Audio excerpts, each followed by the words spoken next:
দীর্ঘ এই 17 বছর বিরোধী আন্দোলন সংগ্রামে আমি 6 বার কারাবরণ করেছি। 2টি মামলায়, মিথ্যা মামলায় আমাকে সাজা দিয়েছে 9 বছর। দলের ভাইস চেয়ারম্যান শাহজাহান ভাই, হাবিবুর রহমান উপদেষ্টা, সাবেক ছাত্রনেতা পাবনার বেলাল, মনির সহ আমাদের 7 জনকে সাজা দিয়েছে ম্যাডামের পরপরে। গত 24-এর নির্বাচনের আগ দিয়ে সাজা দিয়েছে কয়েক মাস আগে। আমাদের কারাগারে যেতে হয়েছে, কয়েদির ড্রেস পরিয়েছে কারাগারে, সীমাহীন কারাগারে অত্যাচার নির্যাতন চালিয়েছে। কাশিমপুর কারাগারে আমরা ছিলাম, কেন্দ্রীয় কারাগারে কেরানীগঞ্জে ছিলাম, আপনার নাজিমুদ্দিন রোডে 13 সালে কারাগারে ছিলাম। ধারণ ক্ষমতা রয়েছে 8,000 7,000, সেখানে 22,000 23,000 আসামিকে, নেতাকর্মীদের গ্রেপ্তার করে রেখেছে। প্রত্যেকটি কারাগার 4 গুণ 5 গুণ বেশি আসামি ভরে অত্যাচার নির্যাতন নিপীড়ন চালিয়েছে জেলখানে। 24 ঘন্টা আমাদের লক আপ করে রেখেছে সেলের বিরোধীদের। এইভাবে নির্যাতন নিপীড়ন চালিয়েছে। কারণ ডিভিশন প্রাপ্ত যারা মন্ত্রী এমপি, তাদের জন্য আলাদা ডিভিশন ব্যবস্থা। অন্য যাদের অবস্থা খুব করুণ, জেলখানা নির্যাতন নিপীড়ন খাওয়ার এটা ভাষায় বর্ণনা করা যায় না। কি পরিমাণ নির্যাতন এই ফ্যাসিবাদী সরকার, আওয়ামী লীগ সরকার করেছে, এটা ভাষায় প্রকাশ করা যায়।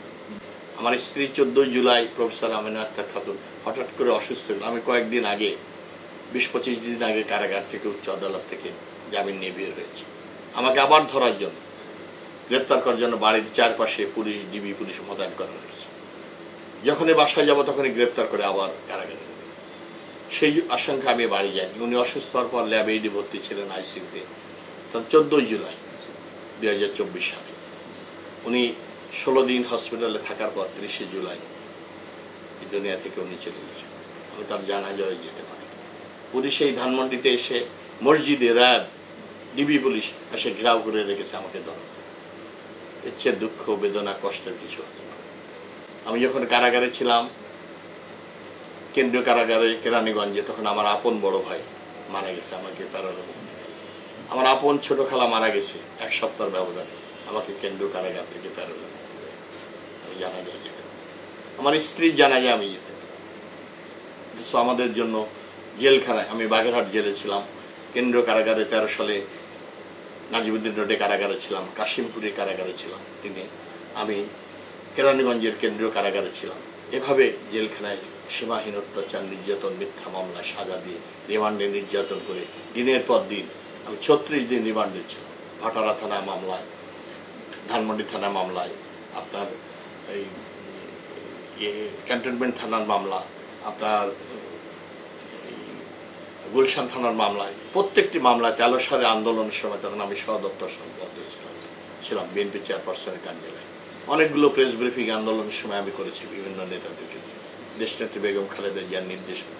তখন কেউ ছিল না, সব লোকই বিভিন্নভাবে ছিল। আমি এক একজনকে এক এক সময় নিয়ে গোটা আন্দোলনে 13 সালে 36টা প্রেস ব্রিফিং করেছি।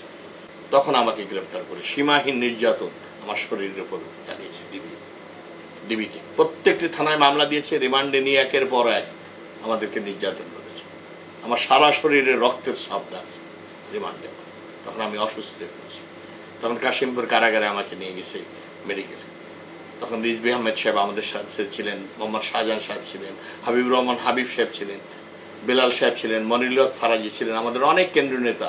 কেন্দ্রীয় ডিবি অফিসে আমরা এক রুমের মধ্যে ছিলাম, প্রায় 40 জন ছোট একটি রুমের মধ্যে। এইভাবে আমাদের নির্যাতন নিপীড়ন চালিয়েছেন তৎকালীন ডিবি অফিসে। হারুনের নেতৃত্ব, মশিউর রহমান ছিলেন ডিবির ডিসি।